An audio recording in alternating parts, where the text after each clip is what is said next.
영광스럽습니다. 우리 박수로 한번 감사하려고 하나님께 영광을 돌릴 수 있습니다. 훨씬 더 이렇게 찬양이 좀 풍성해진 것 같습니다. 우리 찬양도 많이 하고 하니까. 오늘은 조금 이제 이 제자도 공부를 하는데 여러 가지 이제 많은 내용을 여러분 공부하는데 조금 내용이 어려울 수도 있습니다. 근데 여러분 수준이 워낙 높으니까 제가 안심하고 이게 말씀을 이렇게 나누는데, 사실 우리가 어려운 게 아니라 이런 내용을 다 알아야 됩니다. 그냥 예수 믿는다고 그냥 주님 앞에 와서 복이나 받고 그냥 뭐 기도나 하고 그냥 그렇게 이렇게 살다가 죽는 게 아니라, 우리 정말 제자의 삶을 살고 이 땅에 하나님 나라를 세우고 하나님 나라를 이루고 하나님의 사명을 감당하는 삶을 살려면 하나님의 성경은 어떻게 이 세상에 대해서 말씀하시는가, 악에 대해서 어떤 말씀하시는가, 이런 걸 다 배워야 돼요. 그래서 악은 왜 존재하는가, 악에 대한 제자의 관점, 이 악에 대한 문제는 사실 우리 신학적인 일이나 예수 믿는 사람을 가장 곤혹스럽게 만드는 그런 문제입니다. 우리가 보통 나가서 전도하면 많은 사람들이 그렇게 우리에게 반문합니다. 하나님이 정말 살아계신다면 왜 이 땅에 이렇게 추악한 악들이 존재하고 끔찍한 일들이 일어나는 건가? 하나님이 살아계신다면 왜 이 땅을 다 이렇게 좀 평화스럽고 그렇게 만들지 않고 왜 이 땅을 이렇게 괴롭고 힘들게 만드는가? 이런 질문을 많이 던지잖아요. 실제로 18세기에 유명했던 데이비 휴미라고 하는 철학자가 무신론을 주장하면서 그렇게 강조했습니다. 정말 하나님이 살아계시다면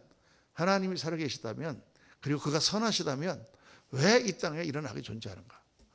하나님이 무능하여 악을 처리하지 못하거나, 아니면 하나님이 선하지 않기 때문에 이 땅에 악을 허용하거나, 아니면 하나님이 없는 거다. 이렇게 아주 대놓고 얘기를 했어요. 데이비드 휴미라고 하는 유명한 철학자가 그렇게 얘기를 했습니다. 실제로 그런 많은 의문들이 우리 가운데 있을 거예요. 그렇죠? 그래서 우리가 이 땅을 살아가면서 악과 여러 가지 고난과 문제와 이런 모든 것들에 대한, 죄에 대한 문제를 어떻게 이해하는가는 제자들이 가지고 있는 굉장히 중요한 그런 개념입니다. 우리가 한번 먼저 약간 철학적이고 신학적으로 악은 왜 존재하는가, 성경적으로 전체를 종합해서 한번 살펴보면은 악은 왜 존재하는가. 첫째로 악이라는 것은 선의 반대 개념으로서 반드시 존재할 수밖에 없는 것이다. 선이라는 개념이 존재하는 순간 필연적으로 악이라는 개념이 창출된다는 거예요. 그러니까 이게 약간 철학적인 개념이지만은 왜 악이 존재하는가? 처음부터 하나님께서 선악과를 안 만들어 놓으셨으면 아담이 죄를 짓지 않을 거 아니에요. 처음부터 하나님께서 선악과를 안 만들어 놓으셨으면 되는데 왜 그 선악과는 거기다 만들어 놔가지고 이렇게 다 죄를 짓게 만들었냐? 전도할 때 항상 그런 반문이 들어오잖아요. 여러분 어떻게 대답하십니까? 만약 선악과를 만들지 않았다, 그렇다면 그거는 우리 인간에게 초이스가 없다는 거예요. 선택이 없다는 것입니다. 선택의 여지가 없다는 거예요. 그러니까 우리 인간은 하나님께서 인간을 지으실 때 뭐로 지으셨다고 그랬습니까? 하나님의 형상으로 지으셨다 그랬어요. 근데 하나님의 형상이라고 하는 말 가운데는 하나님의 모양, 하나님과 닮은 꼴, 하나님과 비슷한 존재로 지으셨다라는 뜻이 거기는 포함이 되어 있어요. 하나님과 비슷한 존재인데 뭐가 하나님과 비슷한가? 그 중요한 제일 비슷한 게 뭐냐면 인간은 선택하는 존재로 지어졌다는 거예요. 선과 악을 구별하여 선을 택하고, 사랑과 미움을 가운데 사랑을 택하고, 의로운 일과 불의한 일 가운데 의로운 일을 택하고, 순종과 불순종 가운데 순종을 택하는 그런 존재로 창조되었다는 거예요. 처음부터 선악과라는 게 아예 없고 다 하나님 말씀대로만 살도록 인간이 창조되었다면 그거는 로봇이지 인간이라고 할 수가 없는 거예요. 그리고 어떻게 알 수가 있느냐 하면 우리가 애를 낳아서 키워보잖아요. 그러면 걔가 조그만 게 무슨 머리가 있겠어요. 지가 알아야 얼마나 알겠어요. 내가 살기를 얼마나 살았는데. 그런데 한번 제가 이제 우리 애들이랑 한번 저기 미국에 있을 때 나야가라 폭포를 한번 구경을 가는데, 그때 이렇게 이제 가다가 그 휴게실, 미국도 이제 휴게실이 있어요. 레스트 에어리아 그래갖고 이제 휴게실이 있고, 거기에 갔더니 거기서 애가 뭐를, 둘째 딸이 뭘 사달라고 그랬는데 안 된다고 내가 그랬어. 그랬더니 화가 나갖고 여기 바닥에 앉아서 이렇게 하고 있는 거 사진을 찍어 놓은 게 하나 있거든요. 제가 그걸 보면서 그때 걔가 몇 살이었냐면 한 43살 조금 지났을 거예요. 근데 3살밖에 안 된 게 무슨 자기 생각이 있다고 화가 나서 분노해서 아빠가 왜 날 이걸 안 사주나 분노해가지고 탁 이러고 앉아 있는데 너무 그게 귀여워갖고 제가 그걸 찍어놨습니다. 그때 그 생각을 많이 했어요. 야, 2살, 3살밖에 안 되는 인간이 정말 머리가 조금 뭐 들었다고 그러는데 왜 저렇게 자기의 뜻이 분명할까? 자기의 의지가 분명한 거예요. 그렇잖아요, 여러분. 아무리 애도 싫으면 싫다고 고개를 쳤잖아요. 그렇죠? 인간을 하나님께서 그렇게 지어 놓으셨어요. 그러니까 하나님께 순종한다고 할 때는 어떤 가능성이 있기 때문에 순종을 해야 돼? 불순종할 가능성이 있기 때문에 순종이라는 말이 나오는 거예요. 미움이라는 개념이 있기 때문에 사랑이라는 게 나오는 거예요. 다 사랑만 있으면 뭐가 사랑인지 몰라요. 여러분과 제가 이렇게 얼굴을 다 볼 수 있는 거는 왜 볼 수 있어요? 빛이 있기 때문에 볼 수가 있는 거예요. 빛이 없으면 볼 수가 없어요. 그런데 만약 빛만 있다고 하면 하나도 안 보여요. 우리가 이렇게 볼 수 있는 이유는 그림자가 있기 때문이에요. 그림자가 명암을 보여주기 때문에 얼굴이 이렇게 보이는 거지, 그림자가 없고 빛만 있으면 그냥 허옇게 보여요. 그런 거 생각해 보셨어요, 여러분? 저는 원래 공학도였기 때문에 그런 거 많이 생각해 봤습니다. 빛과 그림자가 같이 있으므로 얼굴이 보이고 모든 것이 형상이 보이는 것입니다. 선과 악이 같이 있으므로 선이 의미가 있는 거예요. 선과 악이 없다면, 악이 없다면 선이라는 것 자체가 의미가 없어요. 왜? 모든 게 다 그냥 그렇게 가니까. 항상 더운 나라에는요, 그냥 그날이 항상 더운 거야. 추운 게 있고 더운 게 있어요. 우리가 더운데 덥다가 딱 가서 찬물에 샤워를 하니까 시원하다 이렇게 되는 거죠. 그런데 그냥 더운 것만 있다 그러면 시원한 게 없는 거예요. 모든 이 세상의 개념 자체가 그렇게 되어 있기 때문에 우리가 어떻게 해서 하나님께서 그 악을 만드셨는지 모르지만은 이 땅에는 악이 존재하게 되어 있다. 왜? 그것은 선을 나타내기 위해서 악이라는 개념이 필요하고로 존재한다. 이렇게 생각하는 거예요. 이해가 되십니까? 안 되셔도 할 수 없어요. 그냥 넘어가야 돼. 그래서 복잡한 개념이에요. 그런데 우리가 성경을 보면은 악은 왜 존재하는가? 그런 어떤 개념적으로 악이 존재할 수밖에 없는 이유가 있는데, 그런데 그 악은 하나님께서 이루시려고 하는 궁극적인 선을 위해서 가는 과정 가운데 반드시 있어야 된다고 말씀하는 거예요. 어떤 악한 길을 통해서 우리가 더 좋게 되는 거예요. 공부를 열심히 하는 것은 힘든 일이고 그거는 괴로운 일이고 어떻게 보면 그건 나쁜 일인 줄 모르지만 우리는 부모가 생각할 때는 그게 좋은 일이에요. 왜? 그 일로 말미암아 네가 지금 고생스럽지만 고통 뒤에 더 좋은 게 있기 때문에 지금 졸리는데도 불구하고 열심히 공부하는 것은 부모가 볼 때는 선인 거예요. 그럼 뭐가 선이냐 뭐가 악이냐 우리가 어떻게 구별할 수가 있습니까? 성경에서 하나님의 눈으로 보니까 모든 것이 합력하여 선을 이루는구나. 그때는 우리가 악한 거라고 생각했는데 그때는 하나님이 내 재산을 다 뺏어가서 이거는 정말 하나님이 밉다, 정말 이거는 나쁜 거라고 생각했는데 그로 말미암아 내가 하나님을 알게 되고 하나님 앞에 겸손하게 되고 내가 하나님의 사람이 되고 하나님의 자녀가 되고 영원한 생명을 얻게 되고 이렇게 하나님 앞에 쓰임받는 자가 됐다고 생각하면 그 일은 좋은 일이었구나. 그러니까 우리 옛날에 기우라는 게 있잖아요. 기우가 아니라 세옹지마라는 얘기가 있잖아요. 새 나라에 살던 어떤 노인의 말이라는 게 있잖아요. 여러분 옛날 고사에 그 고사가 중국 사람들의 어떤 철학적인 얘기인데 인간이 어떤 거를 좋다 나쁘다 얘기할 수가 없다. 왜냐 어느 날 딱 이렇게 집에 있는데 그냥 야생에 있는 말 한 마리가 아주 준모 하나가 뛰어들어왔어. 그러니까 막 사람들이 말 하나가 공짜로 생겼네요. 축하드립니다. 그러니까 그 노인이 뭐라 그랬어요? 아유, 좋은지 나쁠지는 두고 봐야 알지. 그랬는데 조금 있다가 한 일주일 지났는데 그 말이 도망가 버렸어. 이렇게 사람들이 와서 아이고 그 공짜로 말 한 마리가 생겼는데 도망가 버렸으니 얼마나 섭섭하세요. 좋을지 나쁠지 두고 봐야 알지. 그런데 이름이 나가가지고는 다른 암말 7마리를 데리고 들어왔어. 말이 8마리. 그러니까 네가 한 마리가 나가서 이게 안 되는 줄 알았더니 7마리를 데리고 들어왔네. 이게 축하합니다 하니까 좋을지 나쁠지 두고 봐야 알지.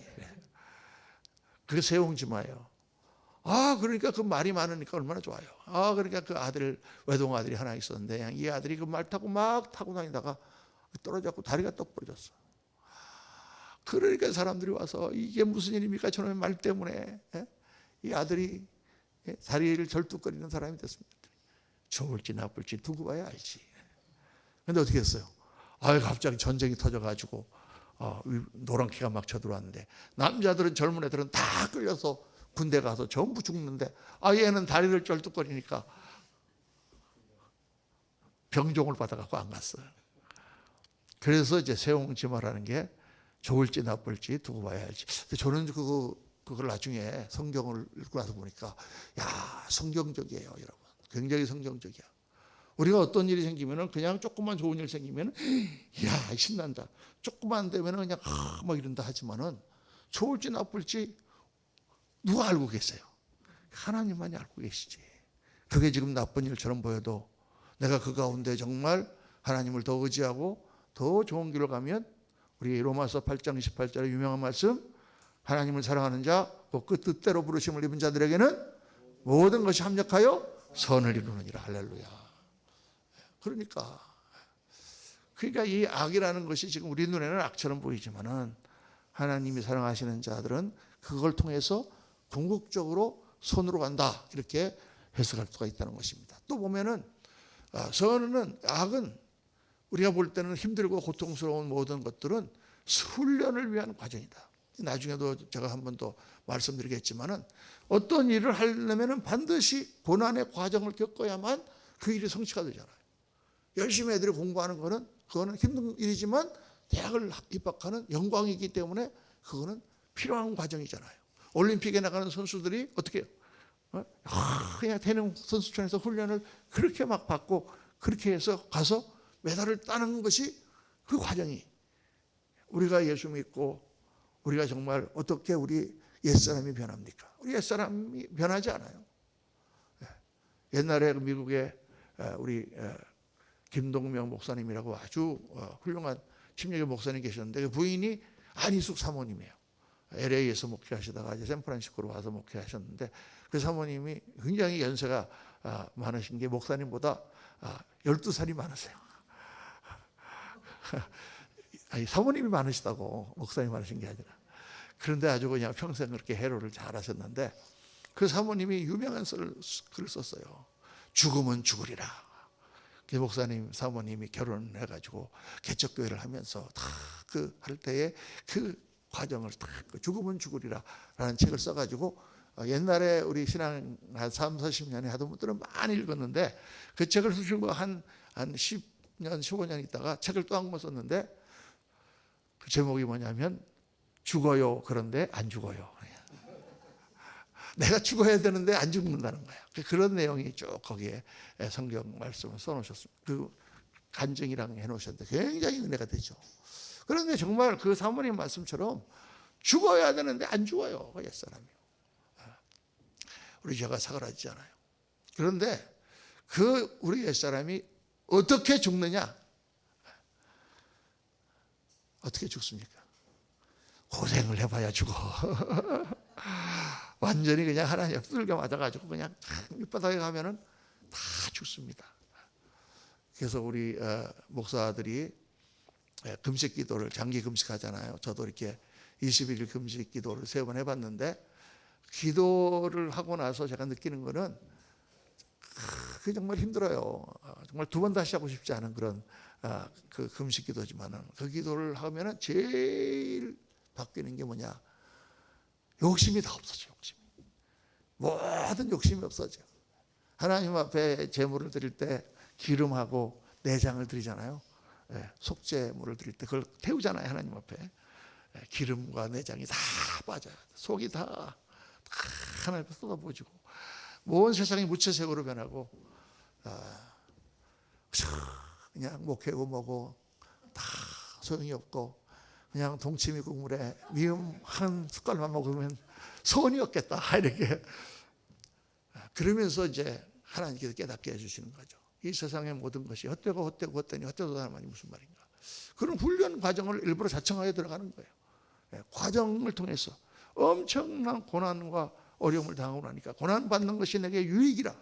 이로써 내가 주의 율례를 배우게 되었느니라. 시편 말씀처럼 정말 강해져요, 사람이. 정말 하나님의 뜻을 분별할 수 있게 돼요. 그리고 정말 담대함이 생겨요. 그런 과정이 없었으면 어떻게 우리가 지금까지 이렇게 승리하는 신앙생활의 삶을 살 수 있을까? 예수 믿는 사람은 반드시 훈련이 필요하다.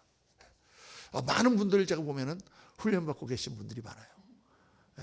그 과정을 잘 맞추고 나면 하나님 나라의 정병으로 정말 새롭게 우리가 강건해지고 또 쓰임받는 종들이 될 줄로 믿습니다.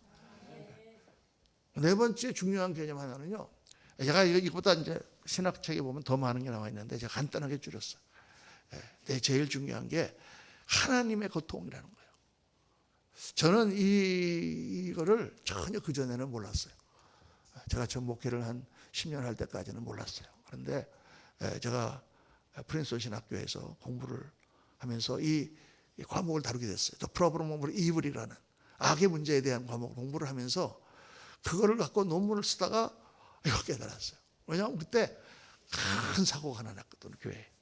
우리 교회 자매 하나가 엑스레이 엔지니어로 근무를 하는데 엑스레이에서 근무를 하다가 이렇게 탁 나오는데 그 엑스레이가 들어가는 그 방이 미국에서는 이 나부로 된 두꺼운 철문으로 이렇게 되어 있는데 그 철문이 지나가면서 이 팔이 끊어진 거예요. 2000년 4월 달에 이 21세기가 시작되는 이 대명천지 과학이 발달한 이 세상에 미국의 맨하탄, 가장 세계에서 기술이 발달하고 의학이 발달한 그 맨하탄 한복판에서 무슨 옛날에 제재소에서라는 것보다 더 끔찍한 그 아리따운 처녀, 우리 주일학교 반사하던 우리 내가 전도사 할 때 우리 학생이었던 우리 선미라는 자매가 이 팔이 끊어진 거예요. 완전 절단된 거예요. 그걸 들고 이제 거기 벨뷰 하스피털이라고 거기 가서 접합 수술을 13시간을 하고 막 저는 목회를 하는 가운데 그보다 더 고통스러운 때가 없었습니다. 이 얘기를 이제 짧게 하여간 다 이제 나중에 이제 들고 싶으신 분은 개인적으로 만났고 제가 해야 돼요. 어쨌든 그 긴 치료 기간을 통해서 그 자매와 그 남매만 우리 3남매가 이제 교회를 나왔거든요. 어려운 곳에 살 때 이제 그 애들이 중고등부 학생들이었어요. 그래서 제가 전도사 때 이제 걔네들을 밴 갖고 와서 태워갖고 제자 훈련시키고 맥도날드 사주고 이제 그러던 애들이었는데 걔들이 다 커가지고 이제 대학교를 졸업하고 다 우리 교회로 왔는데 그 애들만 교회를 다니고 그 부모들은 전혀 교회를 다니지 않았는데 그 사건을 계기로 해서 이제 그 부모님들이 다 교회를 나와서 우리 교회 안수집사님이 됐어요. 그리고 이제 그 자매는 그 팔을 정말 현대의학하고 또 감당할 수 없을 정도로 뭉개진 팔인데 그거를 뼈를 연결하고 신경을 연결하고 살을 갖다 붙이고 해가지고 한 2년 딱 재활을 하고 하면서 이제 팔이 다 이렇게 돼가지고 우리 의사 청년이랑 같이 결혼을 해서 지금 아이가 5인가? 그 부러졌던 팔로 아이를 번쩍번쩍하네. 할렐루야. 의사가 그랬거든요. 그때 수술하고 나서 이 팔은 절대로 정상적으로 회복되지는 않는다. 몇 퍼센트 회복될지는 영어로 only God knows. 하나님만 아신다. 절대 이거는 장담할 수 없다. 이 지금 혈관이 피가 돌아오고 신경만 돌아온다 그래도 성공이다 그랬거든요. 근데 이게 다 돌아올 뿐만 아니라 그렇게 이제 됐는데 이제 그 과정을 거쳐서 제가 이제 병원을 또 신방 가고 이제 그렇게 하다가 가면은 얘가 잠을 못 자는 거예요. 잠을. 왜냐하면 그 자기 눈앞에서 자기가 이렇게 딱 빠져나오려고 하는 순간 팔이 끼면서 그 팔이 떨어지는 거를 자기가 봤잖아요. 그 정신적인 충격이 얼마나 크겠어요. 그러니까 밤이고 낮이고 잠을 못 자는 거예요. 그래서 뭐 상담사도 만나갖고 뭐 정신과 치료도 받고 수면제도 먹고 또 내가 가서 이제 기도해주고 하나님 앞에 기도해주면 막 울면서 그래요 목사님 왜 이렇게 어려운 일을 하나님은 나한테 하라고 하셨는지 모르겠다고 나는 감당할 수가 없다고 그 제가 막 이제 울면서 기도해주고 이제 같이 막 그러면서 이 잠자는 게 제일 큰 문제야. 잠을 못 자니까. 어느 날 낮에 이렇게 딱 신방을 이제 갔는데 가니까 자고 있어. 할렐루야. 자고 있는데 제가 또 깨워갖고 야 기도해야 된다. 목사님 왔다고. 그럴 일이 없잖아요. 그래서 제가 거기다가 노트를 하나 써서 목사님 왔다 간다. 선미야 잠자는 모습 보니까 너무 좋네. 빨리 나와라. 기도하고 있다. 그리고 이제 써놓고 나오려고 그러는데 그 옆에 이제 어머니가 24시간 같이 계세요. 그 어머니가. 그 어머니가 늘 그 사고가 난 데부터 참 이분이 아주 요 속된 말로 말하면 매너가 있으신 분이라서 한 번도 이렇게 얼굴을 찌푸리거나 그러질 않고 내가 가면은 목사님 왜 오셨어요? 목사님 바쁘신데 그냥 일주일에 한 번만 오셔도 되는데 이렇게 자주 오시냐고 그러고 이제 인사를 하는 거예요. 그래서 내가 네네네 그러고 아유 참 그러고는 이제 나오고 가려면서 제가 그냥 한마디를 툭 했어요. 힘드시죠? 이거는 이제 인사하고 가려고 지금 제가 그냥 힘드시죠? 그랬는데 갑자기 그냥 눈에서 눈물이 막 쏟아지는 거예요. 꼭 이게 물방울을 이렇게 해놨다가 바늘로 탁 하면 탁 터지듯이 그냥 막 울기 막 우는 거예요. 그래갖고 제가 그분을 이제 복도에다가 와가지고 복도에 의자에 앉았더니 막 10분을 그냥 말도 안 하고 막 그때 말이 제가 깨달은 거예요. 야, 이 바보가 말이야. 이 바보가 거기 병실을 내가 늘 가면서 그 고통을 당하고 있는 사람은 선미 지금 환자만 고통을 당하고 있다고 나는 생각을 한 거예요. 걔가 항상 문제지. 걔가 잠을 못 자고 걔가 아프고 진통제를 먹어야 되고 수술을 여러 번 해야 되고 이걸 살을 떼다 붙여야 되고 걔가 고통스러워요. 걔만 나는 생각을 했지. 걔보다 더 고통을 당하는 사람이 있다는 것을 내가 몰랐단 말이에요. 그 사람이 누구예요? 어머니야. 24시간 옆에서 딸을 보면서 딸이 잠 못 자면 자기도 잠을 같이 못 자고 딸이 아파하면 자기도 같이 아파하고 딸이 힘들면 자기도 같이 우는 어머니야. 그때 내가 다 이 머릿속에 하나님께서 깨닫게 하시는 게 뭐냐면 너희가 고통당할 때 우리 아버지 하나님이 팔짱 끼고 보고 있냐? 하나님도 같이 고통을 당하신다는 거예요. 하나님의 마음은 더 찢어진다. 그거가 깨달아지는데 저는 이 악의 이 난제, 악의 문제라고 하는 도저히 사람들이 머리로는 해결할 수 없는 이 모순적인 이거에 대한 정답 하나는 딱 뭐냐? 그것은 우리 하나님이 나를 사랑하신 하나님이 나와 함께 고통을 같이 겪고 계신다는 것이다. 그래서 제가 논문을 탁 그렇게 써가지고 악의 문제에 대한 해답은 Suffering of God, 하나님의 고통이다. 그 하나님의 고통을 통하여 우리랑 더 가까워지시는 거예요. 더 우리를 사랑하시고 더 우리랑 가까워지는. 여러분 누가 제일 친합니까? 고통을 같이 한 사람들이 제일 친해요. 전쟁에 나가서 같이 훈련을 받고 같이 목숨을 걸고 싸우던 전우가 죽으면 눈이 돌아가는 거예요. 부부가 같이 고생하는 게 부부예요, 여러분. 어려울 때 같이 고생하는 거예요. 남편이 돈 많이 벌어갖고 뭐 집 큰 거 사놓고 그냥 여자 하나 데려다가 앉아서 호강시키는 게 부부가 아니다 그 말이에요. 같이 눈물을 흘리고 같이 아파하고 같이 싸우면서 그 일을 같이 해나가는 게 그게 동반자예요. 그게. 하나님이 그러고 계신 거야 지금. 이해가 되십니까? 그 과정을 거쳐서 우리는 하나님과 더 가까워지고 더 하나님을 사랑하게 되고 더 하나님을 믿게 되고. 그렇죠. 신앙은 뭐라 그랬어요? 관계라 그랬잖아요. 믿음은 관계야. 사랑은 관계예요. 하나님을 만나서 그분을 믿고 그분을 사랑하는 게 신앙이에요, 여러분. 그래서 하나님께서는 우리의 고통을 공유하고 계시고 그래서 더 깊은 사랑의 관계로 우리를 인도하고 계신다. 그게 악의 문제에 대한 해답이다.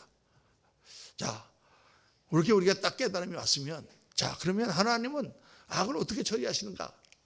하나님은 악에 대해서 왜 이 악이 생겼는지 모르지만 하여간 하나님은 악을 다 주관하고 계세요. 하나님은 악을 다 주관하고 계세요. 마귀를 주관하고 계세요. 하나님의 섭리 가운데, 그러니까 성경은 이 구약의 유대인들은 모든 이 땅에 일어나는 일을 하나님이 다 주관하고 계신다는 신앙이 분명했어요. 그렇기 때문에 이렇게 표현을 했어요. 하나님이 바로의 마음을 강팍하게 하사. 하나님이 바로의 마음을 일부러 막 강팍하게 만들었나? 우리 개혁에 보면은 내가 바로의 마음을 완악하게 하고 내 표징과 내 이적을 애굽 땅에서 많이 행할 것이니 이렇게 했어. 그러니까 내가 막 화를 내면 하나님이 나를 화나게 하셨어 이렇게 얘기할 수 있는 건가? 그런 게 아니에요, 여러분. 그런 뜻이 아니고 이거는 바로의 마음이 완악해져서 악한 일을 저질렀지만 그 모든 것이 하나님의 주권 가운데 다 들어있는 것이다라는 표현을 이렇게 한 거예요. 하나님께서 사울의 마음을 완악하게 하사. 다 똑같은 표현이죠. 또 욥기에 보면은 마귀가 어떻게 돼 있어요? 욥기 1장에 보면 이거 되게 이상하게 생각하시는 분이 많아요. 하나님이 하루는 하나님의 아들들이 와서 여호와 앞에 섰고 사탄도 그들 가운데 온지라. 우리가 흔히 이제 사탄에 대해서 정확하지는 않지만 사탄은 타락한 천사장이다 그렇잖아요. 근데 욥기에 보면은 사탄이 욥을 시험하는 일을 하나님과 같이 대화를 하는데 그 모든 하나님이 앞에 공정에 그 천사장들이 다 모여 있는데 그 가운데 사탄도 와 있다라는 거예요. 그게 굉장히 좀 신기한 그런 장면이긴 하지만 이 개념의 가장 중요한 우리에게 가르침이 뭐냐면 마귀와 악과 모든 것을 하나님이 다 주관하고 계신다. 예수 믿는 사람은 그걸 확고하게 믿어야 돼요. 하나님은 모든 일들을 주관하고 계신다. 우리를 창세전부터 예정하셨고 왜 하나님이 이렇게 하셨는지는 우리는 모를 때가 많아. 이렇게 하고 결과가 어떻게 될지도 우리가 잘 모를 때도 많아. 왜 나한테 이렇게 어려움을 주시는지 모를 때도 많지만 어쨌든 우리가 가져야 되는 믿음을 성경은 뭐라고 말씀하시냐면 하나님은 너를 사랑하시고 모든 것을 합력하여 선을 이루신다 라고 하나님 말씀하고 계시고 그 모든 것을 주관하고 계신 하나님을 믿는 거예요. 욥기를 보세요, 여러분. 욥이 그렇게 복을 받고 살다가 갑자기 모든 것이 날아가고 자기가 정말 종기가 나서 기왓장으로 몸을 박박 끓고 있을 때 주시니도 하나님이요 주하시니도 하나님이시니 오직 하나님께 영광을 받을 것이다. 그리고도 욥이 그 마음에 그 답답함이 풀리지가 않죠. 내가 하나님께서 다 모든 걸 주관하시는 걸 인정한다. 하나님 창조 주시고 나한테 모든 걸 주셨으니 가져가도 내가 할 말이 없다. 그러나 나는 죄에 안 졌다 하고 욥이 끝까지 버티죠. 마지막에 하나님께서 폭풍 가운데 나타나셔서 욥에게 말씀하십니다. 내가 이 온 땅의 기초를 올 때 너는 어디 있었느냐? 하나님은 어떤 분이시고 우리는 어떤 존재인가? 어떤 요즘에 유튜브 같은 거 보면은 이 우주가 얼마나 큰가? 이 은하가 얼마나 넓은가? 이 태양계가 얼마나 작은가? 그 안에 있는 지구가 얼마나 작고 그 안에 있는 우리가 얼마나 먼지 같은 존재인가를 자꾸 보여주는데 여러분 하나님은 어떤 분이십니까? 그 온 우주를 창조하신 하나님이세요. 그분을 어떻게 우리가 다 이해할 수 있으며 어떻게 측량할 수가 있겠습니까? 성경을 말씀하고 있어요. 그리고 하나님은 그 무한대 같이 넓은 우주 가운데 가장 귀한 존재로 여러분과 저를 지으셨어요. 할렐루야. 이거는 물리학적으로 생각할 수 없는 거예요. 영은 시공을 초월합니다. 영의 세계에서는 크기가 상관이 없어요. 애한테 한번 물어보세요. 아빠 좋아해 너? 얼마만큼 좋아해? 이만큼. 겨우 그만큼? 아니 이만큼. 얼마만큼? 이만큼. 얼마만큼? 크기가 없어요, 여러분. 그 사랑의 크기, 영의 크기, 거리가 없어요. 이 우주가 아무리 커도 하나님이 에너지를 지으시고 그 법칙 가운데 있어서 하나님의 섭리 가운데 딱 한순간이면 다 없어져. 이 에너지의 체계가 무너지는 순간 지구상에 있는 모든 물질은 없어져요. 새로운 차원이 생깁니다. 이 공학적으로 연구해 보면 너무 재밌는데 제가 이거를 몇 번이나 시도를 해봤는데 모든 성도님들이 골치 아파하시더라고요. 아, 이런 얘기는 안 하는 게 좋겠다.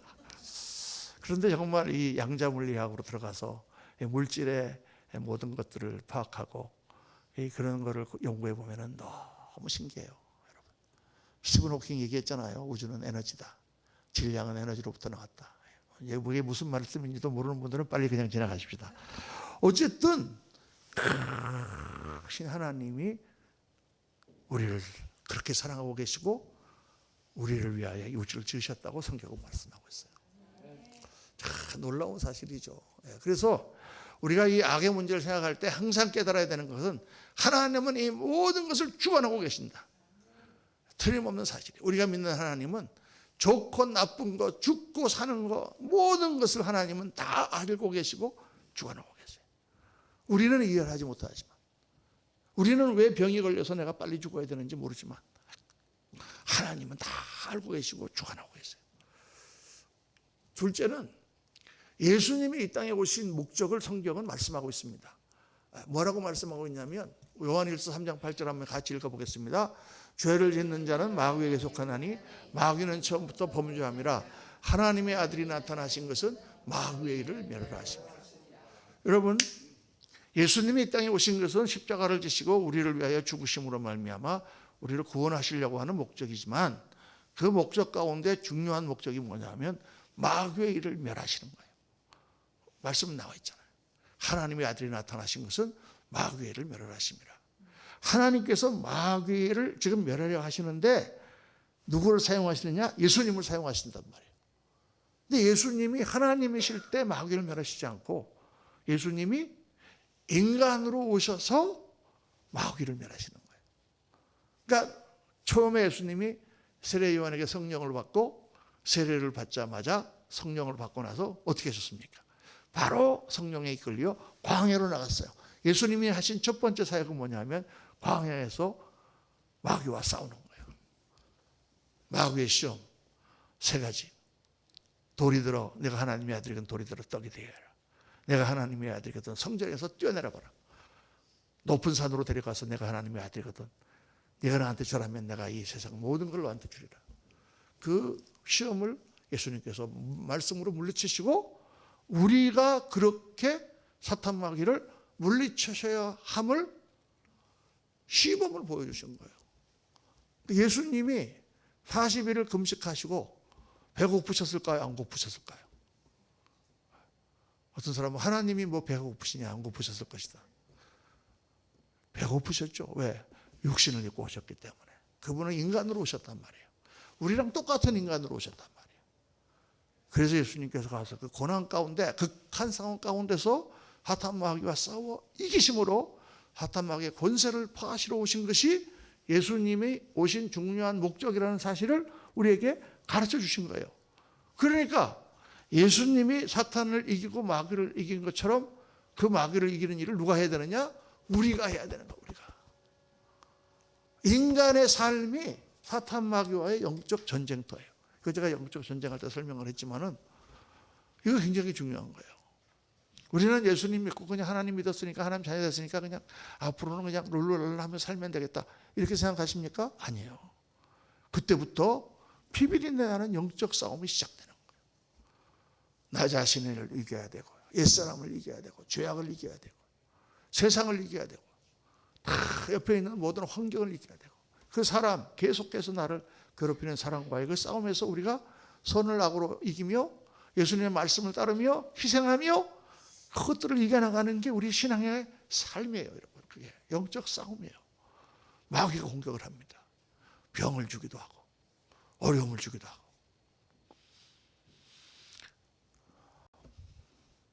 그래서 주님께서는 말씀하셨어요. 우리의 씨름은 혈과 육을 상대하는 것이 아니요 통치자들과 권세들과 이 어둠의 세상 주권자들과 하늘에 있는 악의 영들을 상대합니다. 그래서 신앙생활 자체가 영적 싸움이구나. 그게 그냥 그냥 놀면서 그냥 적당히 주일날 교회 한번 불쑥 나타나고 그래서 이길 수 있는 것 같으면 얼마나 좋겠어요, 여러분. 그런데 그렇게 이길 수 없다 그 말이에요.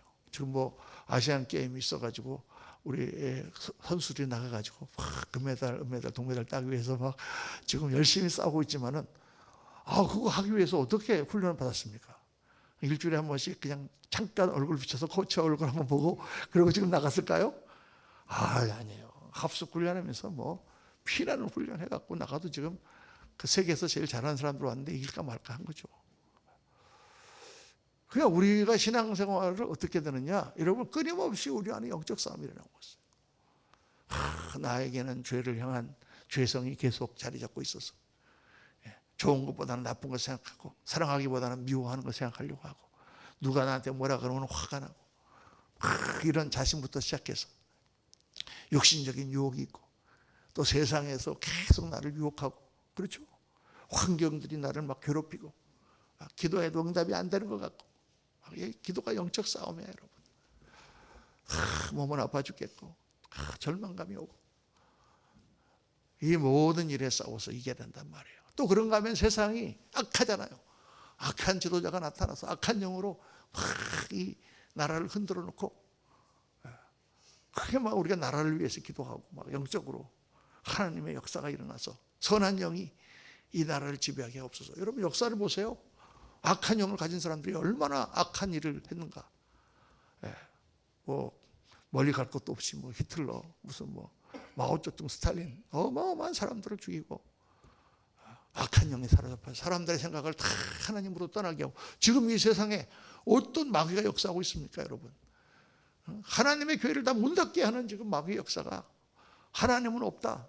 인간이 지금 모든 것을 지배했다.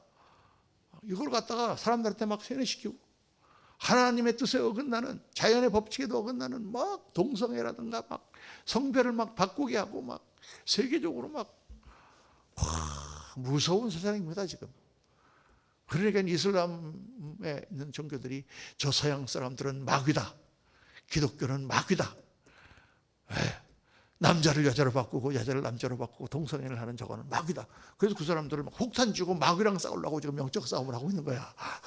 야, 어떻게 이렇게 됐습니까? 평화의 종교, 사랑의 종교, 정말 하나님 안에서 우리가 희생하며 하나님 나라를 세워야 되는데 이렇게 타락할 수가 있는가? 하나님의 축복을 그렇게 많이 받은 우리 한국 교회가 이렇게 타락할 수가 있는가? 참 여러분 무서운 영적 싸움이 일어나는 거예요.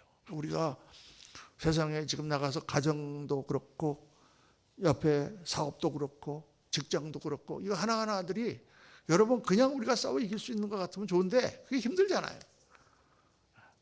그래서 이제 하나님께서는 이거를 천국은 마치 뭐와 같으냐 비유 하나를 딱 가지고 예수님 설명하셨어요. 그게 뭐냐 하면 알곡과 가라지 비유입니다. 이 알곡과 가라지 비유는 어거스틴이라고 하는 유명한 4세기에 후반에 나타난 성자 어거스틴이 신국론이라는 걸 쓰면서 바로 이게 지금 하나님의 역사다. 국가적으로 볼 때 악한 세력들이 많이 있는데 우리가 거기서 하나님 나라를 세워가는 것이 바로 기독교인들이 해야 되는 일이다라는 걸 얘기했는데 이거는 그렇게 국가적으로만 해당되는 것이 아니라 모든 우리의 삶에게 해당되는 거예요. 이게 알곡과 가라지의 비유를 뭐 다 읽지 않겠습니다만 무슨 비유입니까? 천국은 마치 이와 같으니 주인이 종들을 시켜서 밭에다가 알곡을 뿌려놨더니 밤에 원수가 와서 거기다가 가라지를 뿌려놨다. 가라지는 잡초. 아침에 일어나 보니까 가라지하고 알곡하고 구분할 수가 없는 거예요. 같이 자라고 있어. 그러니까 주인님 이 원수가 와서 이거 가라지를 뿌려놨네요. 저걸 다 뽑을까요? 그래 주인이 내버려 두어라. 가라지가 다 가라지를 뽑다가 알곡을 다 칠까노라. 이거 뽑는데 어렸을 때는 이게 핀지 이게 변지 구분이 안 된단 말이에요. 그래 막 뽑다 보면 이게 잡초를 뽑는다는 게 알곡을 뽑을 수도 있잖아요. 나중에 다 자라가 보면 그때는 확연히 알 수 있잖아요. 그때 가서 알곡은 뽑아 곡간에 넣고 가라지는 불에 던지리라. 이 간단한 비유로 주님께서는 이 땅의 악을 우리가 어떻게 보며 어떻게 처리해야 될지를 다 가르쳐 주셨어요. 예수님의 비유는 너무 놀라워. 그 짧은 이야기, 간단한 쉬운 얘기 하나로 확실하게 가르쳐주셨어요. 이 땅에는 하나님께서 하나님의 백성들을 키우고 그들을 하나님 나라로 인도하기 위해 역사하고 계시지만 마귀가 와서 악한 씨를 뿌렸다. 그게 이 세상이다. 내 하나님께서 그걸 잠정적으로 내버려 두고 계신다. 왜? 알곡을 위해서. 악한 자를 제거하다 알곡까지 다칠까 봐. 그리고 때가 되면, 마지막 때가 되면 하나님은 다 하나님의 백성을 뽑아내시고 나머지 모든 악을 전부 진멸하신다라고 말씀하고 계신단 말이에요.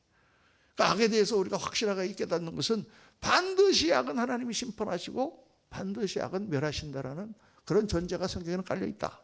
자, 이 내용 가운데 중요한, 하나님은 왜 가라지를 방치하시는가? 첫째, 선한 알곡을 구별하기 위해서. 하나님이 악을 허용하신 것은 선이 드러나게 하기 위해서라. 왜 지금 알곡인지 피인지 잘 모릅니까? 그냥 보통 때는 몰라요. 그런데 언제 우리가 진짜 알곡인지 아닌지 알 수 있습니까? 언제 그 친구가 내 진짜 친구인지 알 수 있습니까? 내가 아주 어려워졌을 때. 그때도 친구면 내 친구야. 요즘 유튜브 보니까 그런 게 있더라고요. 어떤 사람이 장례식을 치렀는데 친구들이 다 와서 울어. 장례식 치렀는데 갑자기 장례관에서 지금 묻으려고 지금 다 갔는데 떡떡떡떡 소리가 나는 거야. 이게 뭐야? 하고 딱 열어보니까 살아났어, 그 사람이. 뭐야? 그랬더니 내 장례식에 누가 오는지 보려고 내가 죽은 척했어. 그런 영상이 있더라고. 뭐 그런가. 아유, 얼마나. 근데 정말 그래요, 여러분. 진짜 우정은 언제 나타나냐? 친구가 어려울 때. 진짜 부부간의 사랑은 언제 나타나냐? 아프거나 어렵거나 실직하거나 망했을 때. 그때도 사랑하면 진짜 사랑해요. 좋을 때는 사랑하다가 백수되니까 쳐버리면 그 가짜야. 근데 성경을 보니까 고린도전서 3장에 어떻게 나왔습니까? 마지막 때 하나님이 우리의 공력을 뭘로 시험한다? 불로 시험한다. 불시험이 지나가니까 어떻게 된다 그랬어요? 나무나 짚으로 된 건 다 타버리고 금이나 은이나 보석으로 된 것만 남는다. 이게 무슨 말씀이에요, 여러분? 우리 믿음이 언제 내가 믿음인가가 나타나느냐? 어려움이 닥칠 때, 그때도 하나님 믿고 있으면 그 믿음이야. 잘 될 때는 할렐루야 하나님 믿다가 조금 어려워지면 아이고 하나님 안 믿어. 그거는 믿음이라고 볼 수 없어 아직. 그러니까 이 하나님이 왜 악을 방치하시는 거냐? 그 가운데 선이 더 드러나는 거예요. 악한 일 가운데 믿음이 더 드러나고 진가가 더 드러나고 더 아름다운 모습이 나타나는 거예요. 그 다음에 왜 하나님이 가라지를 방치하고 계시느냐? 그 가라지로 말미암아 알곡이 더 튼튼해졌기 때문에. 온실에서 자란 그러한 과실은 힘이 없어요. 병충해에 약해. 그러나 온갖 풍파를 다 겪고 가라지와 같이 자라는 알곡들은 튼튼하다고 말해요. 정말 어려움을 당하고 문제를 당하고 나면 우리 신앙이 강해집니다. 우리의 관계가 더 굳건해집니다. 비온 땅 뒤에 땅이 더 굳어지는 것처럼 더 튼튼해지는 거죠. 그런 목적으로 하나님은 악을 지금 방치하고 계신다라고 말씀하고 계세요. 그리고 세 번째 중요한 게 뭡니까? 알곡이 영광을 받게 하기 위해서. 그 어려운 가운데 잘 자란 알곡을 다 모아서 곡간해 드린다. 하나님의 영광을 나타내신다. 어렵고 힘든 과정을 겪어서 정말 주에게 충성한 자들은 하나님이 너무 높이시는 거죠. 고난이 없으면 영광도 없습니다. 올림픽의 금메달만 얘기하는 게 아니라 우리들의 모든 삶에서 그래요. 어려움과 고난의 과정을 겪어서 참 영광의 모습들이 나타나는 거죠. 그게 하나님 우리 인생이라는 거죠. 이 세상이라는 거예요. 그러니까 예수 믿는 사람은 악을 어떻게 보는 것입니까? 악을 두려워하는 것도 아니고 악을 막 증오하는 것도 아니고 악이 있는 모든 현실을 다 보면서 이 가운데 하나님의 역사가 있구나. 내가 하나님을 믿고 이 모든 악을 이겨냈을 때 하나님 내게 주시는 영광이 있구나. 그걸 바라보는 거예요. 오늘 말씀의 결론은 뭐냐? 이 땅의 악은 어떻다? 궁극적인 선을 위한 과정이다. 이게 제자가 바라보는 악의 관점입니다. 악에 대한 관점. 오늘 예수를 믿고 신앙생활 하면서 여러분 여러 가지 모양의 크고 작은 악, 크고 작은 문제, 크고 작은 고난, 어려움들을 계속 여러분을 당할 수 있겠지만 그런 것들은 우리를 더 강하게 하고 그러므로 얼마나 더 내가 영광을 받게 하며 그래서 내가 더 주님과 가까워지는 그런 것이다. 오늘 말씀을 집에 가서도 이렇게 교재를 갖고 와서 한번 천천히 묵상해 보시고 오늘 나를 너무 사랑하시고 내가 그 고난의 과정을 가는 것을 보며 마음을 조려하며 나를 바라보고 계신 우리 아버지 하나님을 깊이 묵상하시고 그 하나님을 붙들고 끝까지 승리하시는 저와 여러분 되시기를 예수님 이름으로 축원합니다.